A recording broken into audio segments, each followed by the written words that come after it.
नमस्कार, news number पर एक बार फिर से आप सभी का बहुत स्वागत है। आपके साथ मैं हूं नीतू गौरकिला। उत्तराखंड के मुख्यमंत्री त्रिवेंद्र सिंह रावत को आखिर इस्तीफा क्यों देना पड़ा? बीजेपी को अचानक ऐसा क्यों लगने लगा कि इस चेहरे के साथ आने वाले चुनाव लड़ना पार्टी को डुबो सकता है, जबकि बीजेपी के पास पीएम नरेंद्र मोदी जैसा एक ऐसा ट्रम्प कार्ड है जो पहाड़ में खूब चला या फिर यूं कहें कि दौड़ा। उत्तराखंड की सियासी फिजाओं में तैर रहे इन सवालों के जवाब बीजेपी दिल्ली के गलियारों में तलाश रही है, जबकि इसका जवाब पहाड़ी राज्य में ही मौजूद है। Press the bell icon and never miss a video from newsnumber.com. जितनी मेहनत एक नेता पार्टी में ऊंचा पद पाने के लिए करता है, उतना ही कम समय उसे पद से हटने में भी लगता है। अब इसकी वजह कुछ भी हो सकती है। वैसे राजनीति में वजहों की कोई कमी नहीं होती, फिर भी इसलिए कहते हैं आपको अपने काम से प्यार करना चाहिए, अपने पद से नहीं। पद की गरिमा को बनाओ, मर्यादा और पद का सम्मान करो, सभी को साथ लेकर चलो, तभी आप दूर तक सफर कर सकते हैं। अब आप सोच रहे होंगे कि हम आपको ये सब क्यों बता रहे हैं। इसकी वजह है उत्तराखंड के मुख्यमंत्री त्रिवेंद्र सिंह रावत का इस्तीफा। देवभूमि उत्तराखंड में बीते कुछ समय से राजनीतिक हलचल काफी तेज हो रही थी। विपक्ष के निशाने पर बीजेपी और सीएम हर मौके पर रहते। वैसे ये कुछ नया तो नहीं है, हर राज्य में विपक्ष का काम ही पक्ष के काम पर नुक्स निकालना होता है। लेकिन फिर अगर पार्टी हाईकमान राज्य में दौरे करने लगे तो निश्चित हो ही जाता है कि मामले में कुछ तो गड़बड़ है। उत्तराखंड में नेतृत्व परिवर्तन की बढ़ती अटकलों के बीच त्रिवेंद्र सिंह रावत ने अपने पद से इस्तीफा राज्यपाल को सौंप दिया। रावत 4 साल तक उत्तराखंड के मुख्यमंत्री रहे और उनका कार्यकाल अगले 9 दिनों में पूरा होने वाला था। सीएम के इस तरह से इस्तीफे के बाद राज्य में सियासी हलचल अब और तेज हो गई है। आखिर ऐसे अचानक रावत ने इस्तीफा क्यों दिया? उत्तराखंड में जारी सियासी संकट के बीच सीएम त्रिवेंद्र सिंह रावत ने इस्तीफा दे दिया है।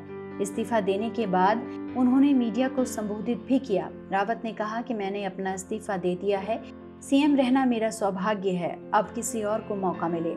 जब पत्रकारों ने उनसे इस्तीफे की वजह जाननी चाहिए तो उन्होंने कहा कि ये निर्णय सामूहिक है, इसका बहुत अच्छा जवाब आपको जानने के लिए दिल्ली जाना होगा। यानी इशारों इशारों में रावत ने साफ कर दिया कि उन्होंने पार्टी हाईकमान के आदेश के मुताबिक ही इस्तीफा दिया है। उत्तराखंड में पिछले 4 दिनों से जारी राजनीतिक गहमागहमी के बाद बुधवार को बीजेपी सांसद तीरथ सिंह रावत राज्य के 10वें मुख्यमंत्री बन गए। शाम 4 बजे राजभवन में आयोजित समारोह में राज्यपाल बेबी रानी मौर्य ने उन्हें सीएम पद की शपथ दिलाई। इससे पहले विधायक दल की बैठक में सभी विधायकों ने तीरथ सिंह रावत को सर्वसम्मति से अपना नेता चुना। शपथ ग्रहण समारोह में सरकार के मंत्री समेत अनेक बड़े नेता उपस्थित रहे। उत्तराखंड में अगले साल विधानसभा चुनाव होने हैं, ऐसे में रावत को सिर्फ 1 साल का कार्यकाल मिलेगा। गौरतलब है कि 2000 में राज्य गठन के बाद से कांग्रेस के नारायण दत्त तिवारी के अलावा कोई भी मुख्यमंत्री अपना कार्यकाल पूरा नहीं कर पाया है। अमित शाह से 2 राउंड की बैठक के बाद पार्टी अध्यक्ष जेपी नड्डा ने त्रिवेंद्र सिंह रावत को तलब किया। दोनों के बीच 40 मिनट की बैठक भी हुई थी। इसके बाद पत्रकारों के सवालों के जवाब दिए बिना ही त्रिवेंद्र सिंह रावत दिल्ली स्थित अपने आवास के लिए रवाना हो गए थे। 18 मार्च 2017 में बीजेपी ने यूपी और उत्तराखंड में प्रचंड जीत की होली खेली थी। 70 में से 57 सीटों की भारी जीत और उम्मीदों के साथ रावत ने कुर्सी संभाली थी। संयोग की बात थी कि उसके ही अगले दिन यूपी में उन योगी आदित्यनाथ ने भी सीएम की कुर्सी संभाली, जो उनके ही गृह जनपद पौड़ी से आते हैं। प्रदेश भले ही अलग थे, लेकिन पहले ही दिन से रावत और योगी के काम की तुलना होती रही और हो रही है। रावत पर निष्क्रिय सीएम का ठप्पा लगाने का एक काम यूपी में योगी की तेजी ने भी किया। गाहे बगाहे यूपी में योगी की सख्त छवि और हर अच्छे काम की तुलना त्रिवेंद्र सिंह रावत से होती रही और वो अपनी अलग ही छवि में कैद होते रहे।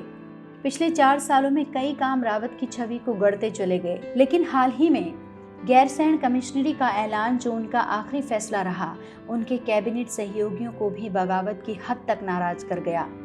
देहरादून के सियासी हलकों में चर्चा है कि चमोली, रुद्रप्रयाग, अल्मोड़ा और बागेश्वर को लेकर अलग कमिश्नरी के फैसले की खबर खुद उनके कैबिनेट सहयोगियों तक को नहीं थी। चुनाव से करीब करीब 1 साल पहले बीजेपी राज्य में चेहरा बदलने के लिए जिस तरह से आतुरता पर उतर आई और तुरंत चेहरा बदल दिया, देर से बेर सही लेकिन उसने इसे भांप लिया।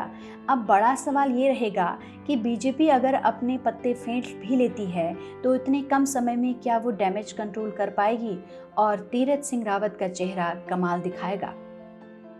तो त्रिवेंद्र सिंह रावत के कामों से विपक्ष तो नाखुश था ही, लेकिन धीरे धीरे पार्टी के जो मंत्रीगण थे वो भी विमुख होने लगे। क्या यही वजह है कि सीएम को अचानक इस तरीके से इस्तीफा देना पड़ा? बहरहाल 2022 में विधानसभा चुनाव होने हैं और चुनाव से ठीक पहले और रावत का इस्तीफा, क्या वाकई में आने वाले चुनाव में बीजेपी को इससे फायदा होगा या फिर ये पैंतरा कहीं उल्टा पड़ेगा? देखना दिलचस्प होगा। आज के लिए बस इतना ही। आप देखते रहिए newsnumber.com।